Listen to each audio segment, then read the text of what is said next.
ఇదన్నా డ్వాక్రా మహిళలందరికి కూడా చీరలు ఇచ్చారు. అంటే ఈ చీర అదేనా? ఇది నేను కొనుక్కున్న బతుకమ్మకి. ఆ! రేవంత్ రెడ్డి ఇచ్చింది ఏం రాలేదు మాకు. బతుకమ్మకి ఇయలేదా మరి? అప్పుడన్నా లేదు ఇవ్వలేదా? లేదు లేదు. కేసీఆర్ ఉన్నప్పుడు వచ్చినాయి. కానీ మీ రేవంత్ వచ్చినాక ఏం లేవు. ఆ సన్న బియ్యం వస్తున్నాయి కదా 4 నెలల నుండి అంతే. 4 ఇంకే నెలల నుంచే వస్తున్నాయా? అంతే కదా అంతకుముందు? మరి అంతకుముందు లావు దొడ్డు బియ్యమే వచ్చినాయి కదా. హ్మ్. ఇప్పుడే ఇవి వస్తున్నాయి. ఈ రేవంత్ రెడ్డి వచ్చినాక ఏంది ఇది బస్ ఒకటే వస్తుంది. అంతే ఇంకా. ఎక్కారా ఫ్రీ బస్? ఫ్రీ బస్ ఎక్కినా ఇక్కడే సిటీలో మా అమ్మ వాళ్ళ ఇంటికి వెళ్తా. ఊర్లలోకి వెళ్తే అయితే చాలా పబ్లిక్ ఉంటారు కదా. ఫ్రీ బస్ పెట్టినాక ఉత్తిగా అమ్మోళ్ళ ఇంటికి పోయి ఎత్తా ఉన్నదట కదా అట్లా ఆడవాళ్ళందరూ. ఏమో మరి మగోళ్ళు నేనైతే వెళ్ళను. కంప్లైంట్ చేస్తా ఉన్నారు. ఆ గల్లీలో ఒక అంకుల్ మావి 4 లేదు లేదు మాకైతే అట్లా లేదు కదా. పిల్లల స్కూల్లో అవి ఉంటాయి అవసరం ఉంటేనే వెళ్ళి రావడం అంతే. పాపం మా అంకుల్ పరిస్థితి ఎవరికి చెప్పుకోవాలి. ఊర్లలో ఉన్న వాళ్ళు అట్లా వస్తున్నారేమో మరి. ఒకప్పుడు కేసీఆర్ ఉన్నప్పుడు ఆడవాళ్ళకి పథకాలు కొంచెం కొంతవరకు బెటర్ గా ఇచ్చినారు అని చెప్పేసి అన్నారు. ఇప్పుడు ఎట్లా? అంటే నేను అప్పుడు దాంట్లో ఏ గ్రూపులో దేంట్లో లేను. అప్పుడు తెలియదు నాకు, ఇప్పుడు తెలియదు. కాకపోతే కేసీఆర్ ఉన్నప్పుడు అయితే కొంచెం ఆ పథకాలు ఈ పథకాలు అని కొన్ని చూసినట్టు అనిపించింది. ఈ రేవంత్ వచ్చినాక ఒక్కసారి ఏదో అక్కడ పెట్టిండు కదా, అందరి కంప్లైంట్స్ తీసుకోవడం అది ఆ ఒక్కసారే చూసినాం. మళ్ళీ తర్వాత ఏమీ సౌండ్ లేదు కదా. ఏ అంతే. పథకమైనా అదే పరిస్థితిలో ఉంది అని చెప్పేసి కూడా ప్రజలు చెప్తా ఉన్నారు. అంతే ఉంది కదా మరి. వచ్చిన వాళ్ళు మాకెంత దొరుకుతుందని తీసుకొని వెళ్ళడమే ఉంది. జనాలకు ఏం చేసింది లేదుగా. అయితే ఒకప్పుడు కేసీఆర్, కేటీఆర్, కవిత వీళ్ళు సంపాదించుకున్నారు, శుభ్రంగా వెనకేసుకున్నారు. ఇదేంటి మొత్తం కుటుంబ పాలన అయిపోయిందని చెప్పేసి తెలంగాణ ప్రజలందరూ కూడా వాళ్ళని గద్దె దింపి రేవంత్ రెడ్డిని ఎక్కించున్నాడు. ఇది వాస్తవమా? అంతే వాస్తవమే. మొత్తం ఫ్యామిలీ అయితే అందరు అందులోనే ఉండే కదా.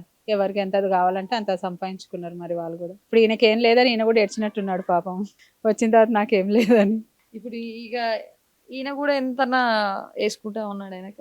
వేసుకొని ఉంటాడు, వేసుకోకుండా అయితే ఉండరు కదా ఆ పోస్ట్కి వచ్చిన తర్వాత. ప్రతిసారి ఇప్పుడు వాళ్ళ నుంచి మీరు వీళ్ళని ఎక్కిస్తే ఈయన కూడా పరిస్థితి అట్లుంటే మరి ఏంది నెక్స్ట్ ప్రజల పరిస్థితి ఏంది? ఎవరు చూస్తారు ప్రజలు? ఎవరు చూస్తారంటే ఇంకా వచ్చే నాయకులు వాళ్ళే ఆలోచించుకోవాలి. ఇంకా ప్రజలం మనం ఓటేస్తాం, వాళ్ళ కాకపోతే వీళ్ళకని ఛాన్స్ ఇస్తాం.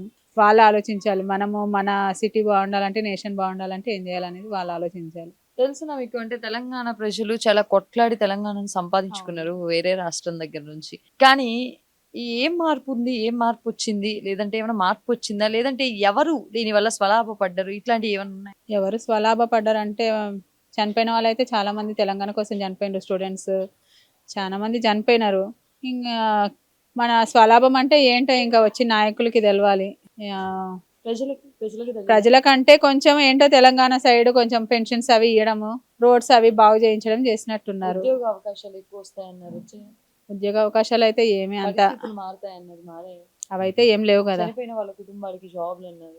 అవేం లేవు. ఇట్లా అంటే ప్రజలకి చేస్తామన్నా అయితే ప్రజలకి ఏం జరిగింది? అసలు ఏమైనా న్యాయం ఏమైనా జరిగిందా అని అడుగుతుంది. నాకు తెలిసి అయితే ఏం లేదనిపిస్తుంది. నాకు తెలిసినంత మటుకి. నాకు ఎక్కువ తెలియదు రాజకీయాల గురించి. నాకు తెలిసిన మటుకైతే ఆ చనిపోయిన పిల్లలు అదే విద్యార్థులు వాళ్ళు చనిపోయినారు కదా, వాళ్ళ ఇంట్లో ఎవరికైనా జాబ్ ఇచ్చి వాళ్ళని ఆదుకుంటే బాగుండేది.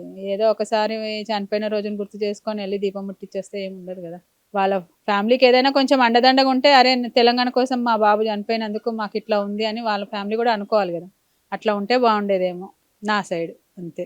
అంటే వాళ్ళ ఫలితానికి, అంటే వాళ్ళ మరణాలకి ఫలితాలు అనేది వాళ్ళకి దొరకలేదు. అంతే. వాళ్ళ మరణానికి వాళ్ళకి దొరకలేదు తగిన న్యాయం. కానీ వాళ్ళకు చనిపోయిన అదేంటి అమరులైతే అయినారు, కాకపోతే వాళ్ళకి ఆ న్యాయం అయితే దొరకలేదు.